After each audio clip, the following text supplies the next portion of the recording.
Imagine this, a 4-year-old American citizen, born on U.S. soil, put on a plane and deported. No hearing, no lawyer, no due process. That's not a story from another country. That happened here, under our watch.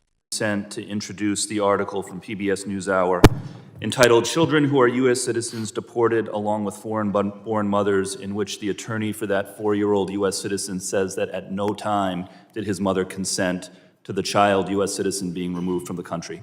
Without objection, so ordered, and I recognize Mr. Correa for 5 minutes of questions. Thank you, Mr. Secretary. First of all, Secretary Noem, welcome to this committee.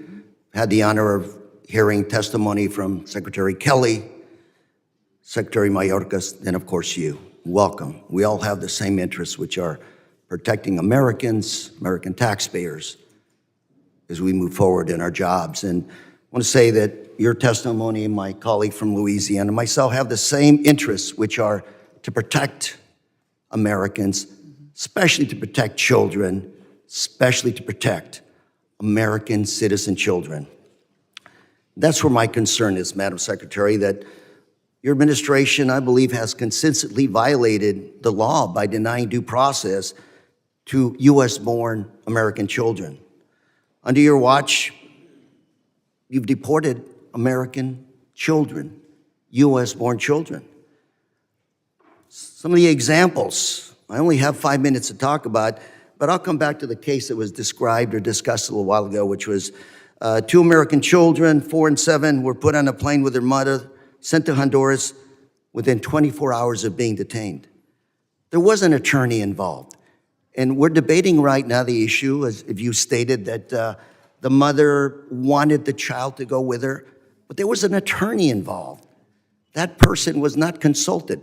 That family was denied the opportunity to talk to that attorney. The attorney was there. What is wrong with asking the attorney? You've got a family that had been checking in, following ICE direction. Check in, bring your family to check in. They weren't let out.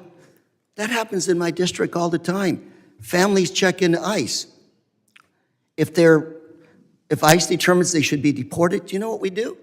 I call ICE and I say, give them 30 days. Some of these families have been in this country 20, 30 years. Give them 30 days to get their situation in order. Make sure that they figure out how to keep their American children in the U.S. Give them the opportunity to make an educated decision on the lives of American citizens. In this case and other cases, ma'am, you have split-second decisions to make a decision on those children. And you, Madam Secretary, also make split-second decisions based on whatever coerced discussion you're having with that mother. And I say coerced because when you're scared to death, your life is about to change, and you've got an attorney next door that you will not permit that family to consult with that attorney, you got an issue. Case number 2, 2-year-old American daughter, also deported to Honduras. They were also denied access to their lawyers. According to her lawyer, ICE prevented the mother from speaking to the lawyer or anyone else in the family. 2-year-old American citizen. Can't we slow it down and just take a moment before they're deported in 24 hours? The mom didn't want the daughter to stay in the United States. They may have had relatives in the United States, family. Even the own Trump-appointed federal judge overseeing this case has said that he had a strong suspicion that the government just deported a U.S. citizen with no meaningful due process. Madam Secretary, I think we're all in agreement here. Let's go after MS-13. Let's go after drug dealers. Let's go after Tren de Agrua. The bad folks who hurt my community as well as everybody else's community. But I fail to see where a child, 2-year-old, 4-year-old, 7-year-old children could be on your top of priorities for deportations. This is still America. Due process, the Fifth Amendment. Madam Secretary, I know ICE agents.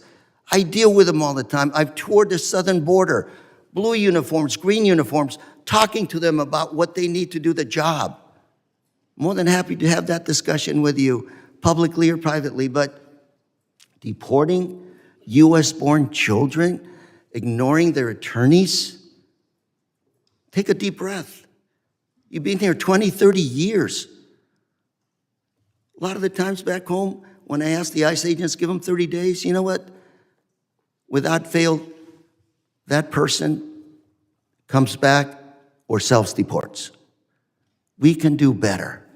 Madam Secretary, I'm going to ask you one last question in 9 seconds. You're under oath. Have you fired, retired, dismissed any DSA agents that have not followed your policies? What kind of agents, sir? DHS, DHS Homeland Security agents. Yes. Specific law enforcement officers? Yes, ma'am. Officers under your watch. I haven't given any specific orders to any law enforcement officers under the Department of Homeland Security. So there are, within the Department of Homeland Security, 280,000 employees. 47,000 of them are Coast Guard individuals. So, 230,000 individuals are employees, and we're very proud of the work that they do. Thank you, Mr. Chairman, for recognizing that it's Police Week. We have many agencies that have law enforcement officers in them that get up every single day to serve their communities and to make sure that our laws matter and that they're enforced appropriately and that no one is treated differently than someone else. Gentleman's time has expired. I now recognize Mr. Guest from Mississippi. Mr. Chairman, I ask unanimous consent to enter for the record the Prince George's County Police Department gang-field interview. What Congressman Lou Correa just did in that hearing was something rare in Washington. He put humanity back into the conversation about immigration. He wasn't just talking about policy or numbers. He was talking about children, American children, born here, citizens of this country, stripped of their rights and deported without the due process the Fifth Amendment guarantees. And that's the part that should stop every American cold. Because this isn't about being tough on immigration. This isn't about protecting borders.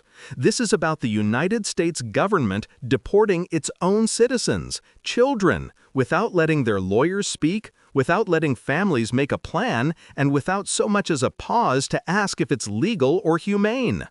Correa pressed Secretary Noem on the very heart of what makes a country just, not how it treats the powerful, but how it treats the powerless. These were kids as young as 2 years old, toddlers, being taken from the only home they've ever known because an agency decided to move fast and not ask questions. He talked about ICE ignoring attorneys, deporting families who had been checking in, following instructions, doing everything by the book. These aren't people hiding in the shadows. These are families who trusted the system only to be betrayed by it. And he's right. The Constitution doesn't come with asterisks. Due process doesn't vanish when the Department of Homeland Security decides things are inconvenient. What Correa exposed in this hearing is a system where fear and bureaucracy have replaced humanity and law. And think about the broader implications. If the government can deport an American citizen child without due process, then the line between legal and illegal, citizen and non-citizen starts to blur. The rule of law means nothing if it only applies when it's easy. This isn't just a hearing about immigration enforcement, it's a moral test. Who are we when the people affected are children?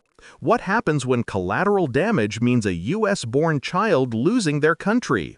Correa's message was clear. Enforcing the law should never mean breaking it. Protecting America's values should never mean betraying its children.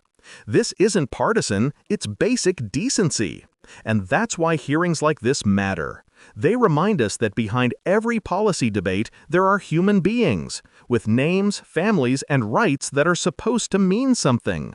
If you believe this story deserves attention, that these children deserve justice, then make sure more people hear it.